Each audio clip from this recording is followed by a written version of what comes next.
A frank exchange of views now on BBC Two as Michael Burke and guests explore the moral maze.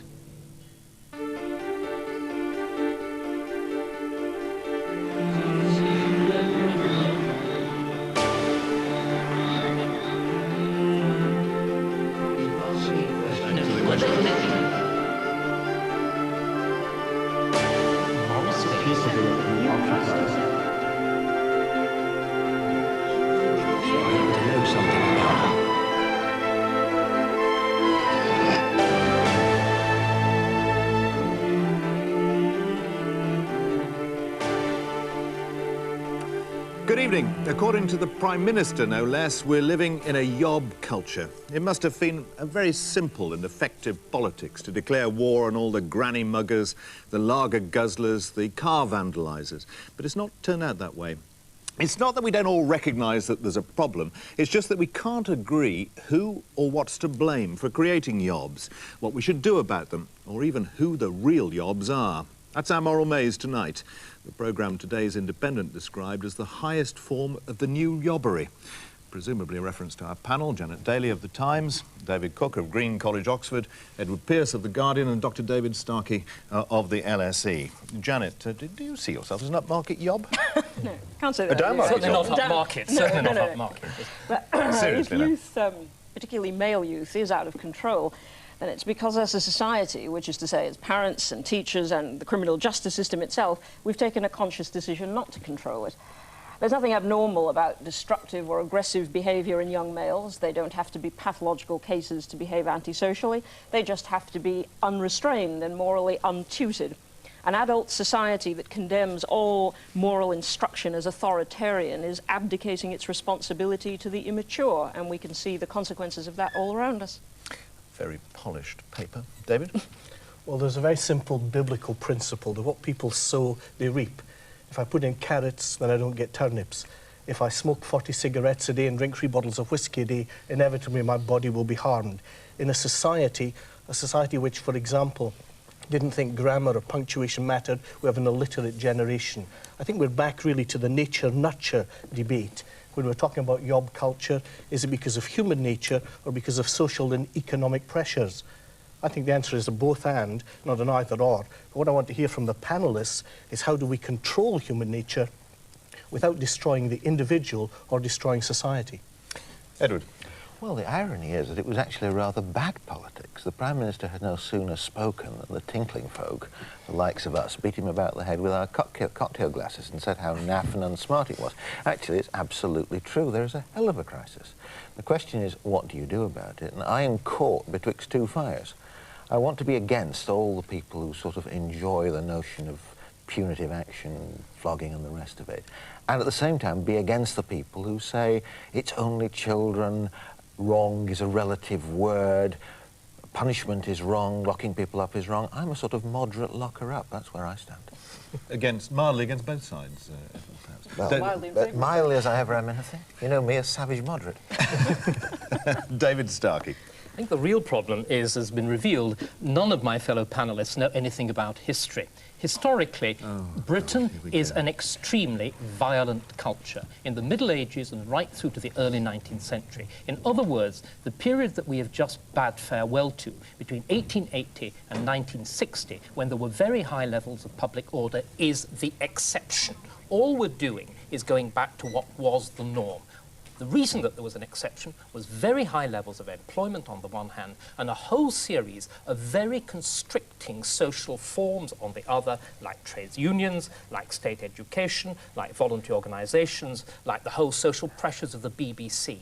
They have broken up, in some ways being a very good thing. I thought that's what I'd said too, David. What we have to, but without, as it were, the background of knowledge that would have made your remarks serious. What we've got to understand... I don't want to stop you too much at the beginning of the programme. May I just... Telling you to shut up at the beginning of the programme seems to be a bit establishes a record of ill manners even for you as a chairman. It's called a preemptive strike. But can I just say what we've got to realise is that the breaking up of those structures is part of a new freedom, and that we may have to recognise that very high levels of criminality are a price for freedom, which is why America is a society that is crime-ridden and and Singapore, a society which is largely crime-free. You clearly don't David, understand the thanks very distinction much between indeed. freedom and anarchy. Our first witness is Dr. Rosalind Miles, who's author of the book The Children We Deserve, a former magistrate in Coventry and a consultant for Cosmopolitan, a position that sounds pregnant with possibilities, if I may say so. Can we agree on, first of all, and briefly, on a definition of what a yob is? I mean, is he a drunken, unemployed, working-class male who slashes ties? Well, I'm always suspicious of the British public in one of its periodic fits of morality, and in particular when it seems so clearly created to fill a political vacuum by a Prime Minister whose own language shows he's not unacquainted with some of the yob elements we deprecate. But there is a concern, and I think we'll share it. What I think is the difficulty is targeting some sections of our society and leaving out others. So picking on the working class in this particular instance? Picking on the working class. Anybody who's been to Oxford or Cambridge and seen the rugger-buggers in full cry after a win, or worse still, the boat club after a bump supper, knows that yobbery is not confined to the lower orders. But how violent and lawless a society do you think we have? I mean, you were a magistrate in Coventry. Was that a violent and lawless city from that perspective? Any city is violent and lawless to an extent. And if you do sit as a magistrate and see the constant flow, you are inclined to feel that there is nothing else. But there are many, many young people and older people who have never committed a crime in their lives and never will. I'm just reluctant to get into this labelling. Yeah, but for those that do commit these sort of crimes or antisocial behaviour of this kind, what, very briefly, do you think is the answer? Do you think more discipline or more understanding, or both?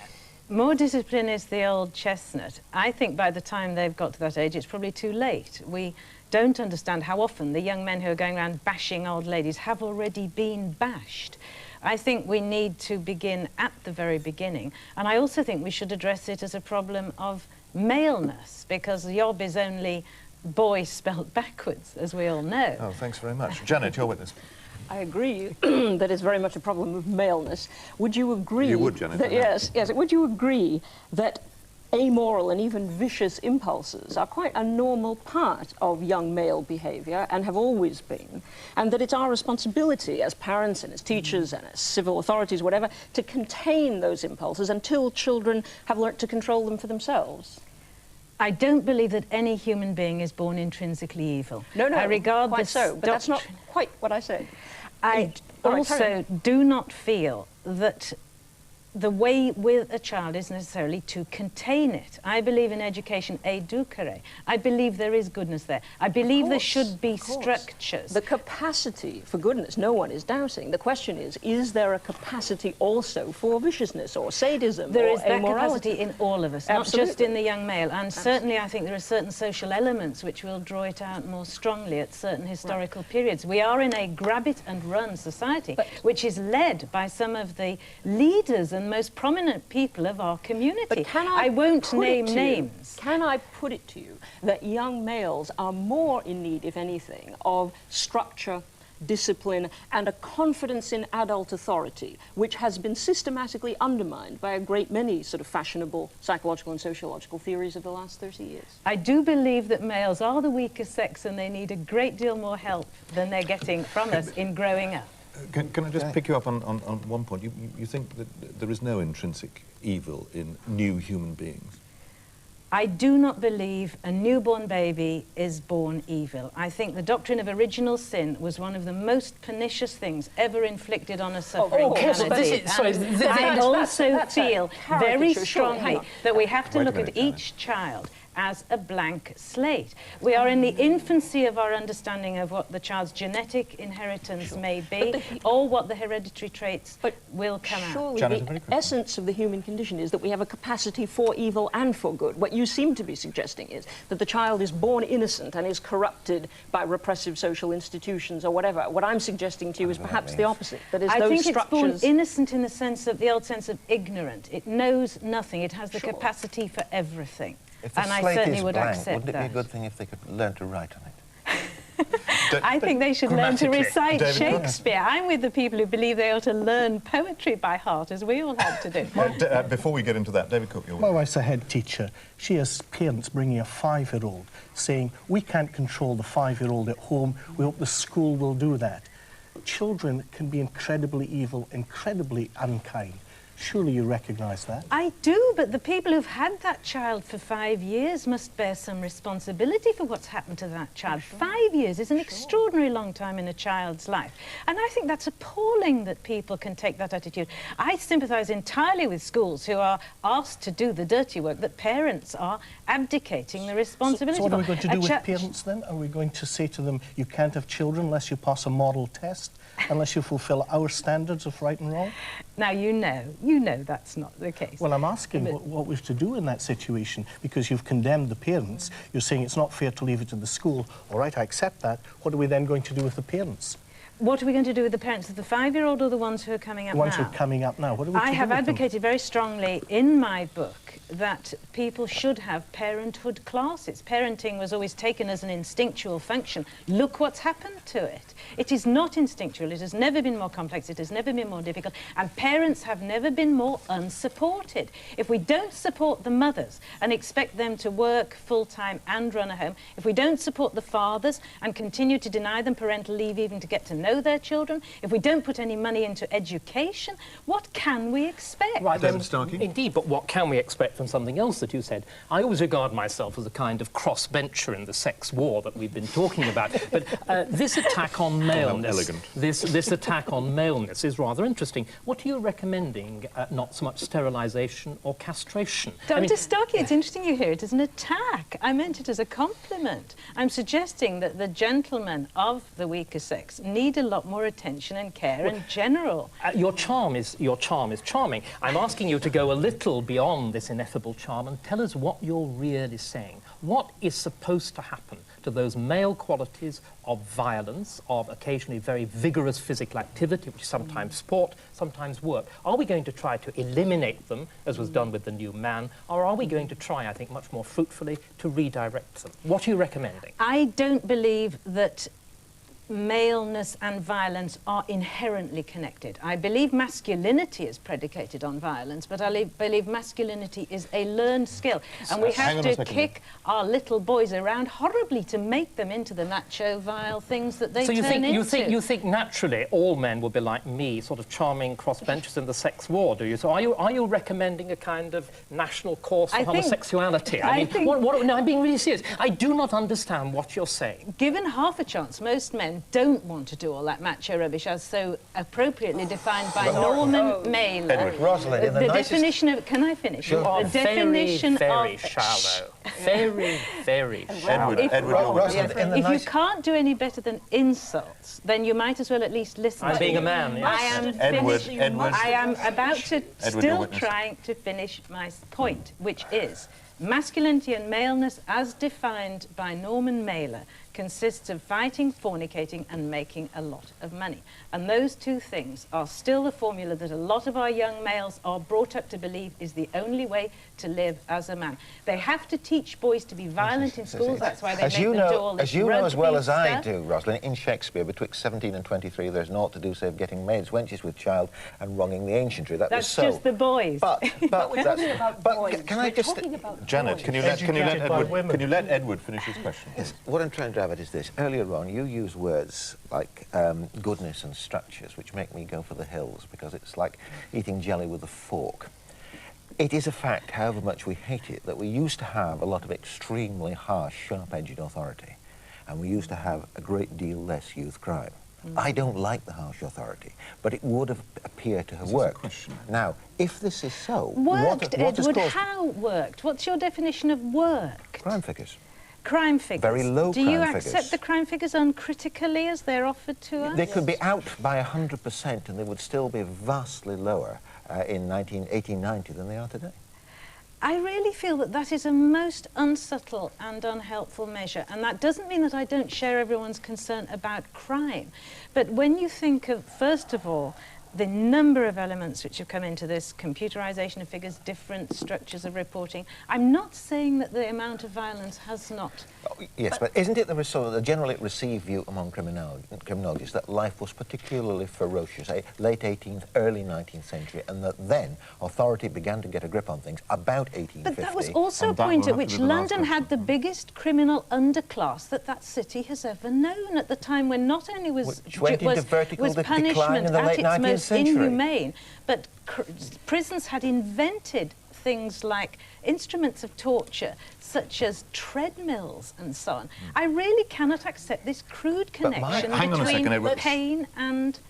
One last very quick question. Let's not get into an argument about crime figures. Let's not get into an argument about crime figures. Let's talk about general antisocial behaviour, which virtually everybody agrees has increased.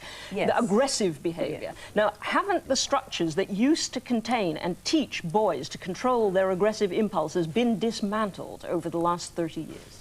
Yes, they have, but the problem lies not with that, but the fact that we haven't come up with anything imaginative to put in their place. We've had 25 years of the women's movement where women have been doing an enormous amount of work on themselves, and men have just been basically shoving their heads into the sand and hoping that it's all going to get better. It's time for everybody to start doing some work on men, above all men. All right, Rosalind, thanks very much indeed.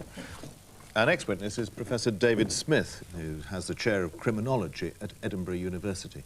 You're obviously an expert in the causes and criminology particularly, yobbery, presumably, antisocial behaviour. There aren't any experts, no, but still, go on. You're the closest we can find.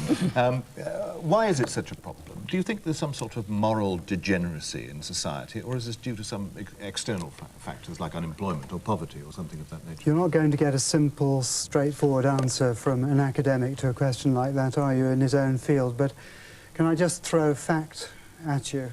I think we should argue about the crime figures, and however you look at it, whether you measure crime by the official statistics of recorded crime or through crime surveys, which are now used widely throughout the Western world and which show broadly similar trends, there was a huge increase in crime in all the Western countries bar one. Not just recently, although there has been an increase just recently, but most notably in the period between 1950 and 1975. And that, of course, was the period of unparalleled economic growth and prosperity throughout the Western world. So the one exception is Japan, where there was no such increase, and indeed crime has gone down in Japan since the Second World War. So I thought it'd be nice to start with a fact.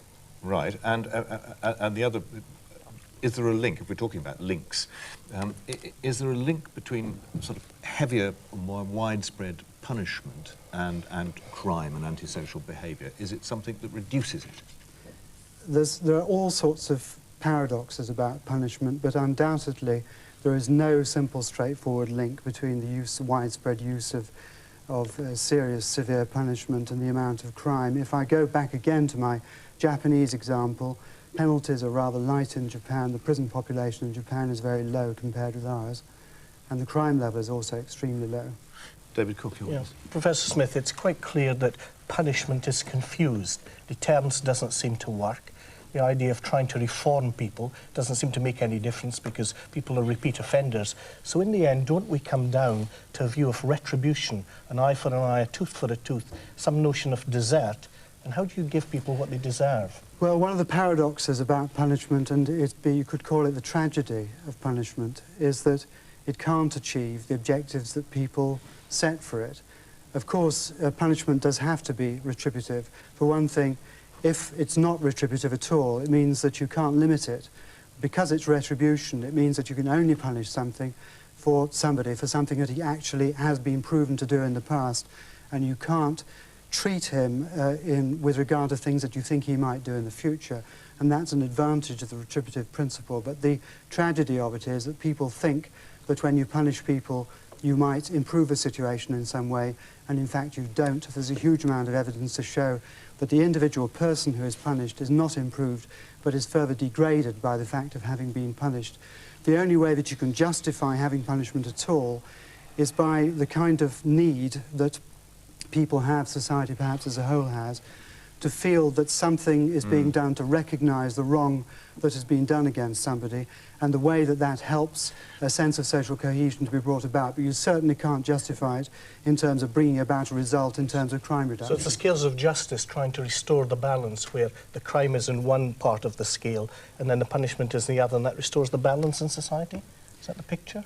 The picture is that there's, I think, a primitive need in people, which politicians instinctively recognise, to feel that there will be a formal recognition that somebody has done wrong and for something to be done about that, and that's the need that punishment We should means. come clean and just announce that.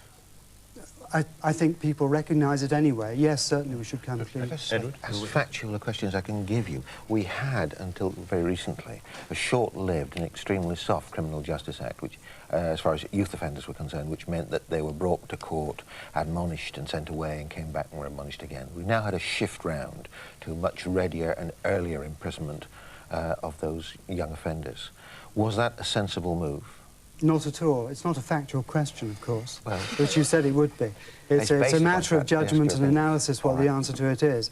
But I think all the evidence is that that's not a sensible move at all, because there's a huge amount of evidence to show that those individual young people who are going to be locked up, some of them, of course it's only going to be a tiny proportion of the total that will be locked up, even under the new provisions, but those individual young people who are going to be locked up are going to be degraded as a result and are much more likely to offend as a result. But what was the use of the old law when all that could happen was the magistrate could wring his hands at them?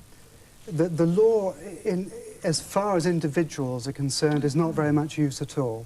So it's not performing that function. So what do you say to the people, the poor people who are on the receiving end of all this, the people on housing estates whose lives can be made utter miseries for them? If you say the law has no effective function, they have no defender of any sort. What you have to say to those people is that you have to consider how to reduce crime, which is an entirely different subject from how to punish people more effectively. But that doesn't really answer the question, does it? Well, it what just is the repeats question? The question is, what message do you convey to people who suffer at the hands of crime about the ability of society or government to cope with it? Well, on the one hand, you have to have a framework within which some people are punished, and but you have to try and restrict the damage of that manifestly does as far as possible.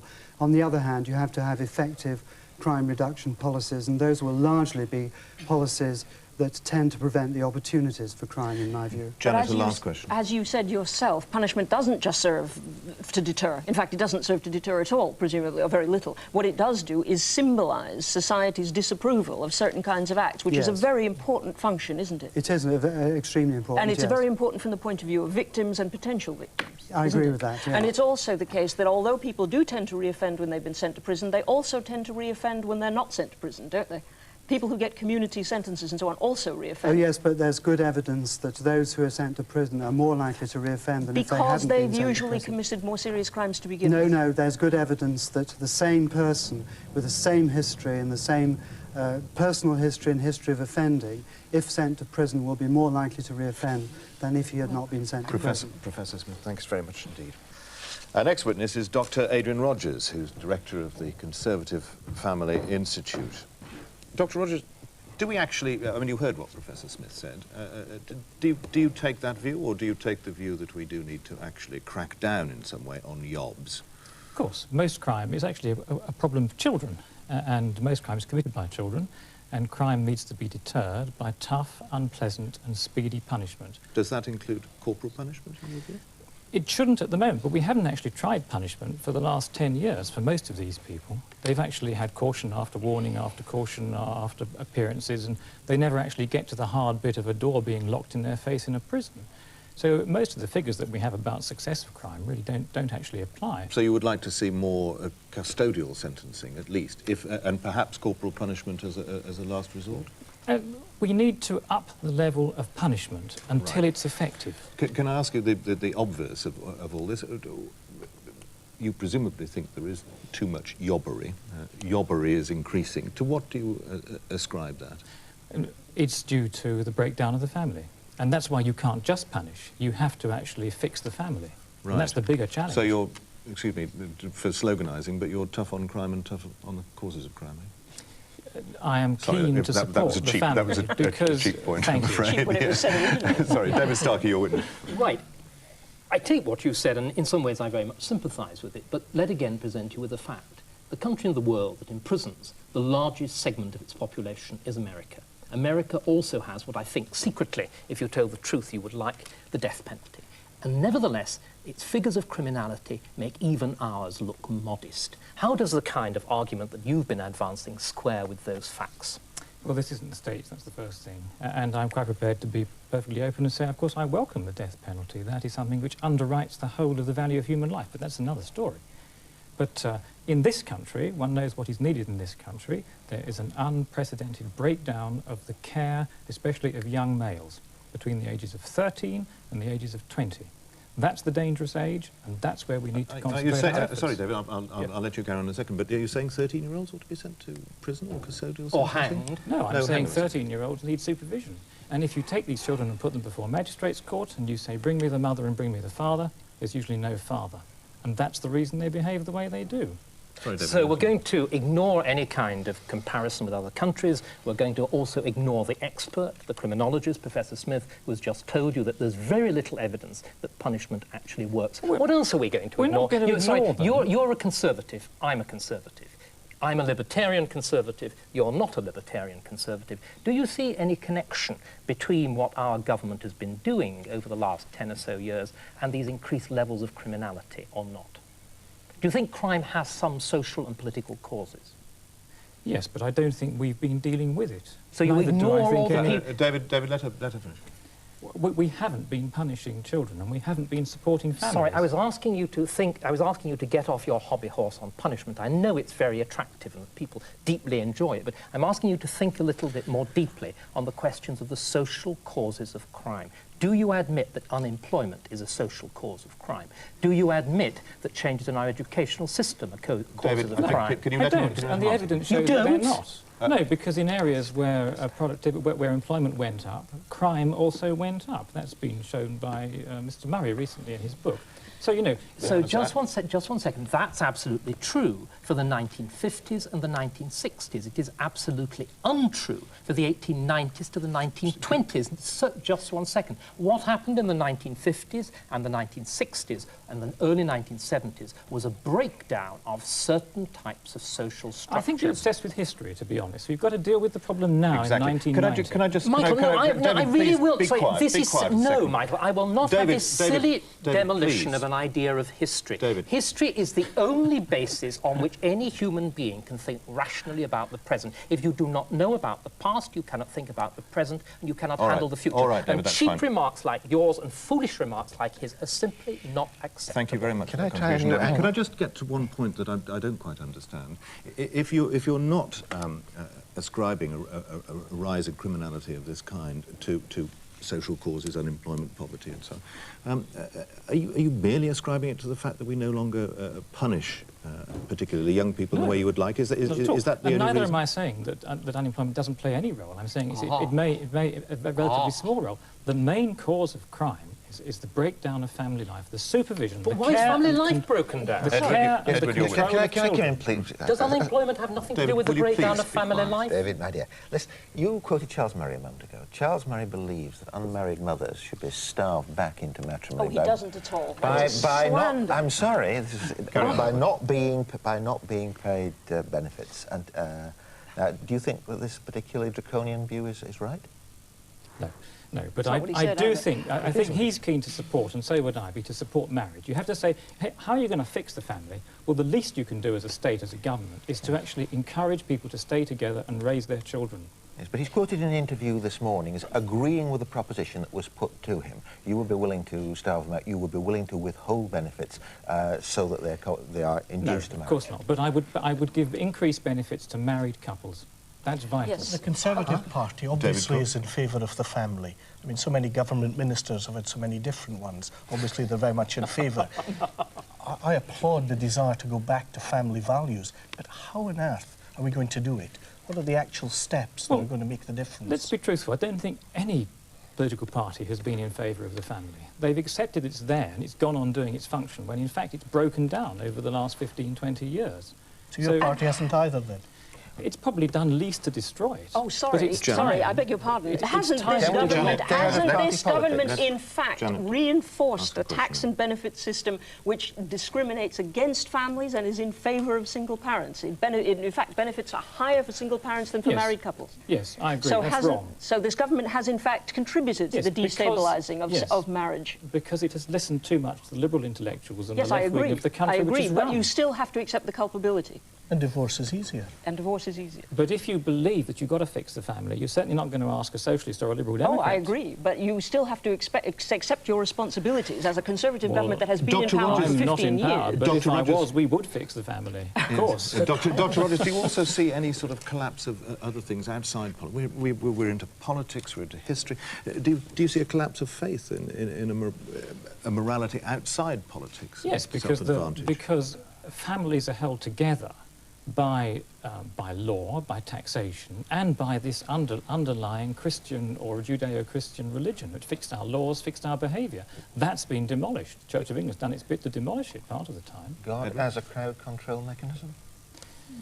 Well, I don't care to some extent what it takes to fix crowds. I mean, I actually do believe in God, and I think that it does fix them. But you're using a utilitarian argument for God. Not that he's true, but that he's useful. Because politicians and the public don't listen to any other argument. That's the trouble. But look, let's take you in your more general position. We can agree we've got this crowd. We watched it from a bus today in Moss Side, two youths trying to kick each other. Charming.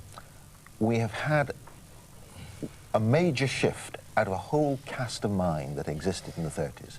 And fiscal reform and fiscal juggling, however extensive, will not put it back. Are we not talking about a genie that is out of a bottle and about which we can only, as it were, go in mourning? No, it's never too late to fix. You can begin to re-establish the faith in the country, you can make the changes in taxation and law that support family life, and you can bring in the Tough Punishment Bill Act as a deterrent. So, as it were, the flag, the rod and the gyro check? If you like. And if it works. That is crowd control, that is yob culture control. If it protects kids, all you've got to do is look after boys in those dangerous ages, and you've solved most of this country's crime problem. Dr. Rogers, thank you very much indeed. Thanks you. a lot. Last witness is Alan Corkish, who's a teacher, but back in the 60s was actually living in the Isle of Man as a very young man, and was birched for fighting, I think. Did it do you good? No. You wouldn't expect it to, would you? Well, I don't know, I'm asking you. Well, what happens is you become degraded by being beaten by somebody. And if you're degraded, you want revenge, you tend to fight back. So what happened to you? That's what I did. So what happened to you after that? Well, I went back to my peer group and became a hero. And got into a lot more trouble afterwards than I had before. A lot of trouble? Yes. 50 times. 50 times what? Involved in court cases for fighting, disturbing the peace, carrying offensive weapons. And you think you wouldn't have done that if you had been treated less corporally? It's hard to tell in retrospect, but I know that it contributed to it. That my being beaten gave me a medal with my friends when I went back. You broke away physically from the island and emotionally from your past, and you became a teacher.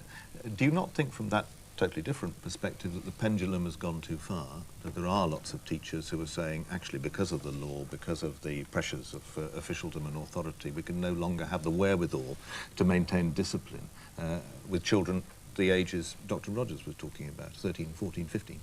I think the only discipline that matters is discipline that comes within yourself. And that can't be true, can it? Why? Why can't it? Well, if we're relying on self-discipline for order in society, we're finished, aren't we? Well, what people tend to mean when they say discipline is inflicting pain or inflicting their ideas on somebody. And self-discipline comes from respect for yourself. Edward, you're with me. Mr. Corkish, I wouldn't for a moment advocate that anyone should suffer what you suffered, but given the fact of people offending and breaking the law and breaking it habitually and again, you wouldn't quarrel with the idea that something ought to be done, that some people may have to go to places where they're locked up for a bit. People may be sent away and put aside for a little while. Does that strike you as degrading in the same way as flogging? I think that it's corny old saying, but it's true. You catch more flies with honey than with vinegar. Well, there used to be a thing in the middle, Mr. Corkish, which was called Borstal. And Borstal was not a barbarous thing. It was a sort of industrial training school. You went there and you learned certain trades. They were a bit primitive and they could have been sophisticated infinitely beyond what they did. But they weren't without use, were they? Well, most of the people who I knew who were involved in crime, fighting, that sort of thing, were people who came from a certain type of background. Yes. And they always felt that society was not for them anyway. What worked with me was getting an education given to me by society later on in my life, which gave me some self-respect. You say a certain background. You're talking about relative poverty, right? Yes. Did you come from relative poverty? Severe poverty. Right. What distinguishes people who go through severe poverty and do commit crimes and may become habitual criminals, and those who come from that and don't? People find their self-respect from different places. I found mine in education. I had no idea of who I was when I was a child, no idea of my identity, until the society I was in came to recognize me, if you like. That's fascinating. Can you just make it a little bit narrower for us? When and how did you begin to gel into an identity? Can you place it? When society actually gave me access to something which interested me and which made me appreciate a study course, that I was of some worth. Yes. A study course. Yes. So exactly, you had something to do, you bit upon it, it interested you, and it let your mind. Yes. But all right, clearly this would work for a lot of people, for a big piece of the margin, but it wouldn't be a universal panacea, would it? It wouldn't apply for everybody. I don't see why it wouldn't apply to anybody, if you like, in terms of simply giving them self-respect. Okay. What did you make of Dr. Rogers? What's wrong with his idea, particularly, that you really ought to be tougher, particularly, presumably, on children the age you were when you got belted in the Isle of Man? Because if you're tough on somebody in a physical way, they react. If I smack you in the mouth now, you'll smack me back, I suspect, won't you? I mean, that's how people react. When they birched me, when they, first of all, when I realized I was living in abject poverty, I kicked against that. Yeah. When I got punished by society, I kicked harder. If they hurt me, I'll hurt them back. That was what I thought then. But let me push it to absurd lengths. I'm not sure I quite went along with the professor when he sort of said, well, you know, there's no relationship between punishment and reduction in crime. If I thought that by slashing tyres I'd have my hands cut off, I might, you know, there might be a significant portion of people who might think twice about slashing tyres. Take it to its extreme, give them the death penalty. It becomes a silly argument, doesn't it? David? Well, let's take this silly argument a bit further, because there are countries that cut people's hands off, yes, like Saudi Arabia. And the problem with Michael is very simple, isn't it? Why is Saudi Arabia a society with quite low crime rates? Because... Is it because of the punishment? I think it's a fear of punishment. If I thought I was going to get my hands cut off for not doing the right thing... You've now conceded Michael's point. The reason is surely quite different. It's because Saudi Arabia as a society is structured according to certain sets of values that makes it acceptable to cut people's hands off. Ours is not such a society. The problem that we have is that we have to deal with the contradiction between freedom and order, and nothing whatever that we've said round this table, or frankly, that any witness has said to us, has got us one jot further down that road. Janet? Isn't it the case that a great many people who are part of what the Prime Minister calls the yob culture are not actually poor at all? That a great many football hooligans, for example, are in fact in employment and earning good money, as they say. Isn't it a bit of an insult to the poor to say that poverty is an inevitable cause of crime and antisocial behaviour? It's quite capable. People who are poor and unemployed are quite capable of self-respect. No, but what I'm saying is that there's a danger in equating poverty with the causes of crime, isn't there? And unemployment with the causes of crime. Yes. Would you agree, as a teacher, that young males particularly need structure and constraint, and that perhaps the permissive child rearing and the progressive schooling that has been so fashionable for the past 30 years has gone a long way to dismantle those very structures which allow children to learn self-discipline and self-control? Well, I didn't see much evidence for this progressive attitude, actually. In the Isle of Man? No, I dare say not. In but Liverpool, where I've been teaching in Liverpool, Yeah. I've seen kids getting beaten on a regular basis up till a few years ago. And Really? what In you would state see, so in state schools, it's only been abolished for 5 years. When you see a kid's name in the punishment book and you look back, it's the same kid every time that comes forward. It doesn't work. Punishing doesn't work. David Cook, your last question. Education transformed you, yet there's more violence against teachers who are trying to give that educational opportunity. So how, as a teacher, do you respond to violence and yobbery in the classroom? Well, again, I didn't see much evidence for that. I didn't see much. I never had any violence directed at me. Many of your colleagues do constantly Well, complain. I'm going to get shot for this, but lots of my colleagues perhaps bring it upon themselves because they deserve it. So it's because the of their victim. attitude It's towards the their victim children. Then, not the No, offender. You're saying who's they're the problem. arrogant towards children. Is that what you're saying? Some teachers are very arrogant towards children. There's a case going on in Liverpool this very minute where there's a child being thrown out of the classroom for wearing earrings. Now, that's conflict that the teachers have brought about. What on earth are they doing? Why are they so stupid that they can't respect the children? It's obviously something that teachers and children and the local authorities themselves feel very strongly about. Mr. Corkish, thank you very much indeed. Thank you. Janet, could we just draw this down to these sort of central questions that we started off with? Who are the yobs? Why are they yobs? What could be done about it? Yeah, well, the two questions, those last two questions of yours, seems to me have been confounded all the way through the discussion. Why do they exist, if indeed there is a yob culture? Why does it exist? And what do we do about it? They're two very separate questions, but I think they're not unrelated. My own view is that the structure, the meaning of authority and discipline has been so dismantled over the past 30 years, particularly since the 60s, in education and in parenting styles, that the confidence that people have in an unequivocal sense of right and wrong has been dismantled, and that children growing up in such an environment are made pathologically insecure, and that is what we're seeing around us. It's a depressing picture. Look, I was immensely taken with Mr. Corkish, and I think he said some very important things, and what he said about being able to bite upon education and be recognised as a human being is enormously important, and it's constructive. It doesn't have universal application. It is not the total answer, but it is clearly part of the answer, and it's important. I was as bitterly disappointed with Professor Smith, who I thought was an apostle of the worst sort of academic complacency, saying to people on housing estates being beaten up, well, that is how it is, we can't do anything about it, but here are a few more academic meaningless words. And we have got to have a measure of punishment. It should not be barbarous, because barbarity is wrong, period. But if you have sensible increments and you're willing to catch a young offender and hold him for a bit and hold him in quite tough terms, if you've got a recidivist and you hold him in quite gentle terms but for a long time so he doesn't make a nuisance to anybody else, both halves of that make a certain amount of sense. And if we could start with those two things, plus Mr. Corkish's interest in education, we might get somewhere. There's a determinism about all of this. There are two separate elements. There's what's the cause of this and what's the cure. The difficulty when we've looked at the different witnesses, the causes are sometimes supposed to be nature and sometimes it's totally environment. And I haven't had that balance between the both and the cure has to take both seriously.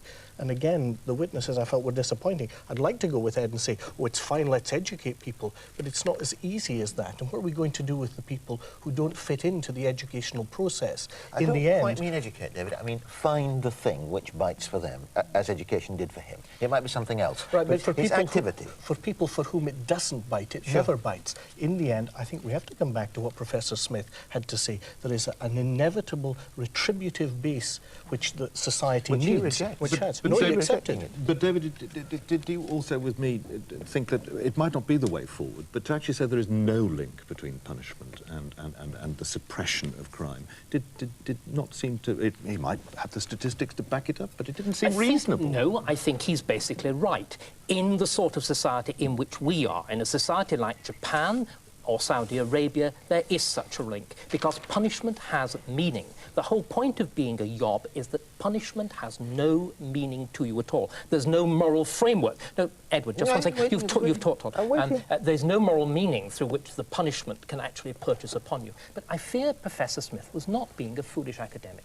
Professor Smith was only saying what you'd done at the beginning of the programme, that any politician who touches this area is a fool, because basically there is very little of substance that can be done. It's not simply a question of putting back structures of authority. It is reinventing a whole past world that also involves reinventing a past economy. It involves jobs for people who are unskilled. It involves jobs that will actually deal with a male of rather sub-average intelligence and give him purpose and something to do. And I can see no way at all in which the sort of society that we have or are likely to have, even under the sainted Mr. Blair, is going to do any of those things at all. It's Janet. true that there's very little that government can do in a constructive sense once it's got to this point, but there's a hell of a lot they can do that's wrong, that's in a negative sense. They can dismantle... They can exacerbate further. They can exacerbate But we're talking by, about trying to improve. hang on, by dismantling structures which ordinary people, given their own sort of instincts and moral intuitions, would happily maintain. The government can actively dismantle those and undermine them, and that's what governments have been doing for the last 30 years. But you use the example of the family, but you left out the prime reason for family breakdown in the working classes. It is that there are not working class male jobs that suffice to keep the family and going. There's a benefit structure which actually offers an incentive to people... But the benefit structure is only the icing on the cake. The substance, the cake, is the absence of unskilled male employment. David, thanks very much. That's it for this week from our panel: Janet Daly, David Cook, Edward Pearce and David Starkey. Highest form of new yobbery indeed. Good night.